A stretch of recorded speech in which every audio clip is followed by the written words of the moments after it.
So the Aztec men's hoopsters are showing signs of life heading into conference play, and a quick look in the rearview mirror of the first season of Aztec Fast. The rear view mirror. Right, and it shows road. Now the lads worked pretty hard this season. I'm not going to say it's that. Let's just say there's debris on the road. They gave their all, and let's just call it that. So welcome. This is Aztecs All In. I'm Steve Perez, Lewis Weiner. This is one of them, their podcasts, and we are all in on San Diego State University Aztec athletics. A couple of SDSU grads, just enough time in the media to be dangerous. Some successful moments to look back on at this recently concluded Players Era. They call it a festival. They were 2-1. Yeah, it was a festival. Games. Festival. Yeah, San Diego State men's basketball team played exceptionally well in the Players Era Festival, the first ever Players Era Festival, and they made some bucks, $1 million in NIL money, and then an extra $150,000 for finishing in third place. And they made a good showing. They beat Creighton, lost to a pretty good Oregon team, and then beat Houston, 6th ranked in the nation, 73-70, and showed fans that this could be a pretty good season for Aztec basketball. Not a bad start, and I assure you that despite these two wins over the ranked opponents and their rankings now in the national picture, they are putting all that in the rearview mirror as well, and they are fully focused on the conference and most primarily Fresno State, because Satchel Paige said it best: don't look back. Someone might be gaining on you. Yeah, Fresno State, the earliest conference game ever for San Diego State. They moved from 18 conference games to 20, so everybody will play each other twice. San Diego State coming in ranked 24th in the nation. So early season ranking for San Diego State, but they're ranked 60th in the net ranking. And the net ranking is used at the end of the season to determine, who might make the March Madness bracket. And I talked with Mark Ziegler yesterday of the Union Tribune, who wrote an article about it just this morning. He said the net ranking used to come out in January, and now it's coming out in December, and it may not be as accurate as it could be because there are just so few games to base it on. But he says it is more difficult to go up in the net rankings as opposed to, the AP top 24, top 25. So I figure if San Diego State keeps winning, that'll take care of itself. But he says early on the net ranking, not anything really you should pay that close attention to, because Creighton, who San Diego State beat, is 99 in the net ranking. So we want them to keep winning, right? We don't want them to lose. So anytime right. a team and you for play, certain, they are guaranteed a spot in the big dance at March Madness. All they have to do is win that conference tournament that's at the end of the season in March in Las Vegas. That absolutely assures you a conference bid. And get all these metrics and throw them aside. That's true. And San Diego State plays exceptionally well in Las Vegas. As we just saw, they've won many a game there at the old Thomas and Mack. So I expect San Diego State to have a pretty good conference season. They lost 5 conference games last year, which is out of the ordinary. So I hope to see them win a few more this year than they did last year, and sort make of a it remake to of the the tournament. roster a bit. Yeah, remake of the roster of for course, sure. Yeah. Yeah, Miles Byrd played exceptionally well against Houston. He scored 18 points. He was named the Mountain West Conference Player of the Week. Pharaoh Compton was named the Mountain West Conference Freshman of the Week. He scored 13 points in that game against Houston. And Jared Coleman-Jones, another big guy, scored 16 points in that game. And he's a pretty good three-point shooter. So they got some good big guys. And B.J. Davis, of course, scored 18 points in the first 2 games. So their guard play is good. So we'll see. But Brian Dutcher has been playing well early in the season. That was a task. We had a lot of new pieces, a lot of young players, and could we be good in November? And we were good enough to win 2. So now we move into the December part of the schedule, the earliest conference game I think we've ever played here. Now that we've gone to a full round robin, to play a conference game in early December is a challenge.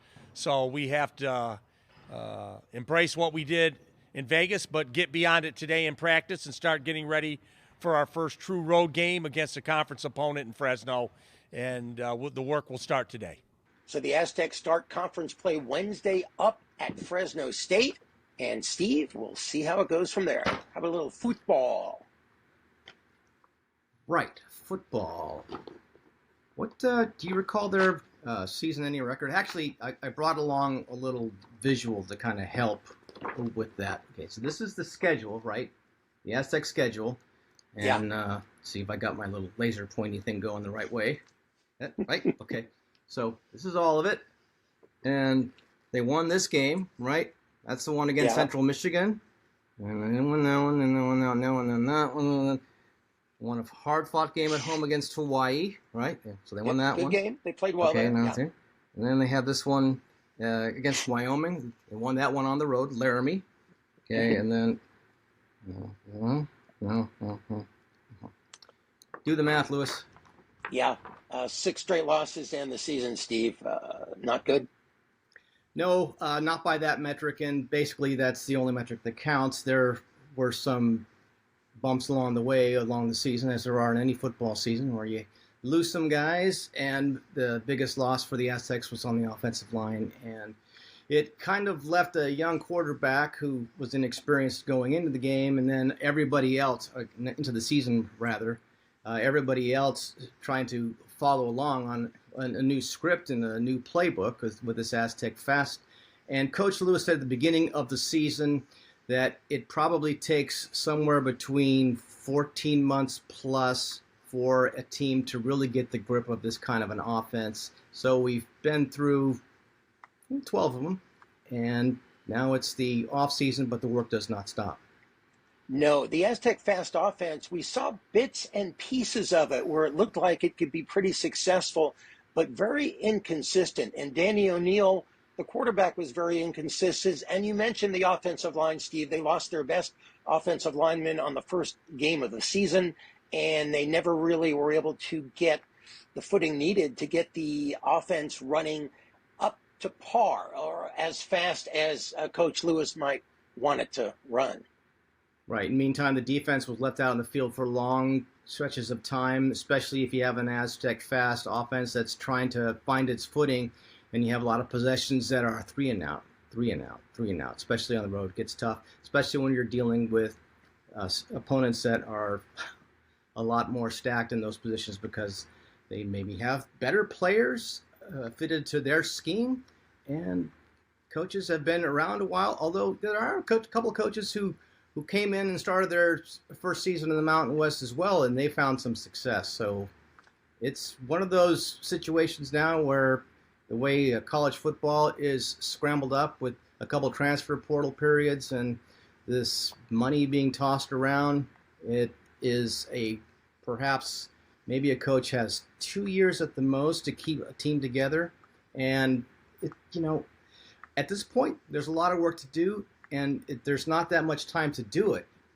John Lewis provided us with the rundown after that 41-20 loss to Air Force, and because this week there's a general team meeting, then everybody splits, and then the following week he talked about having all of the players doing something similar to exit interviews, where you kind of find out who's going to be sticking around and kind of give them a read on where they might fit into plans and try to build on what they've tried to develop in the past year. And here's a look at some of the work they have ahead of them, Lewis. We've poured into these young men with our time, with our resources, and with our energy, right? So we need to keep our best players home as we do that. And then the signing day will be next Wednesday, so we got to get our signing class in on Wednesday. And then a week from Monday, the transfer portal will open. So then we'll start contacting the transfer portal kids that are in the portal. We'll start hosting official visits because the calendar has changed and it's only a quiet period now. It's not a contact period. So to have real conversations with these kids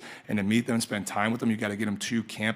So that will lead all the way up until December 22nd. The staff will take a little time off on December 23rd. We'll be back in the office on January 2nd to where the recruiting period will open back up with the transfer portal kids. Then after that weekend, there'll be a slight break because AFCA convention comes into play. Then the contact period will begin where we'll start taking a deeper dive into the 2026 kids that we can contact and start doing home visits with. There'll still be official visits going on. And then on Martin Luther King Day, we'll have a team meeting and we'll turn the page and we'll start winter conditioning for the 2025 team.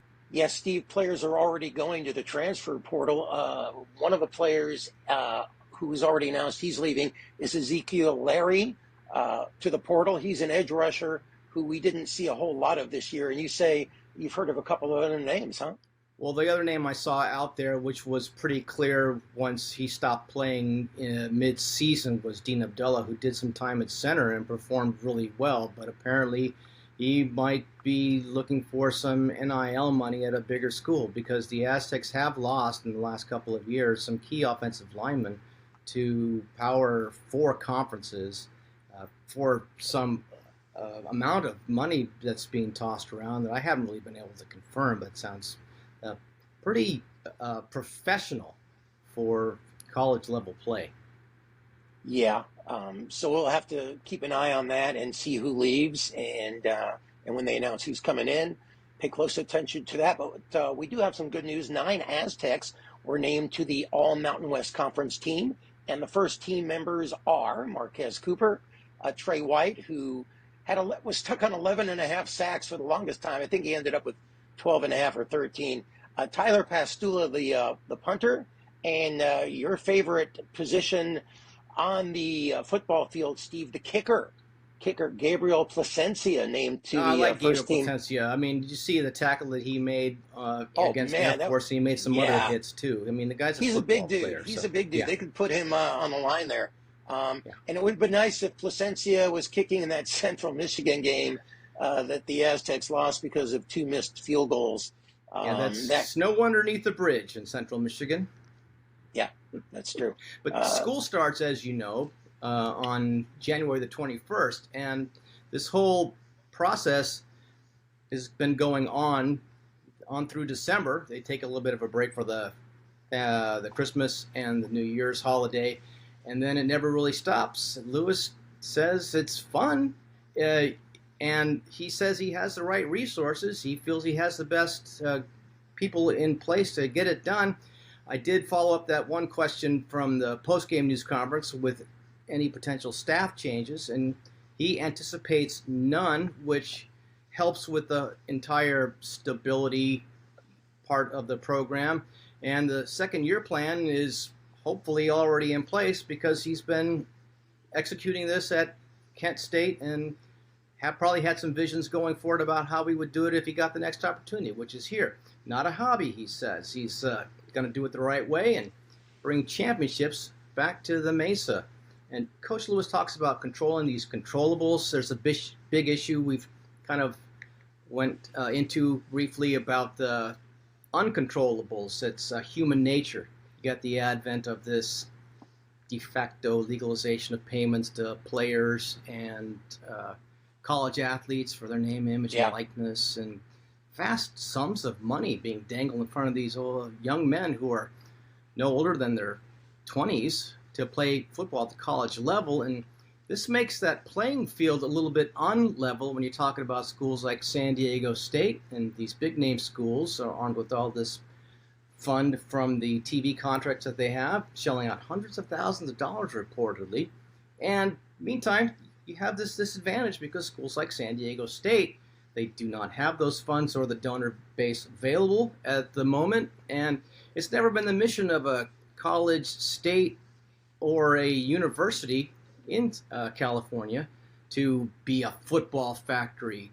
But certain teams with certain players and coaches have made their share of noise in the past. And, of course, everybody has to adjust. A guy like Lewis brought in, he has to remake a roster with that dynamic. And so we've talked about the players who've already hit the portal and him trying to do it the right way and get the right paid people and being consistent in the process and everybody adjusting and learning as they go along. He does not begrudge players for getting their piece of the pie, but a little bit of certainty would be nice and maybe one less transfer period in the portal so that the school that did all the work developing would receive some sort of finder's fee on the back end. So if you do lose a great player, you're compensated in some way. But right now you get nothing but a hole in your roster, and you got to spend more time and effort trying to fill it. Let's hear him talk about that aspect of the uncontrollables. right? In any industry, there's going to be change. There's going to be different legislation. There's going to be different things that happen. So yeah, there's an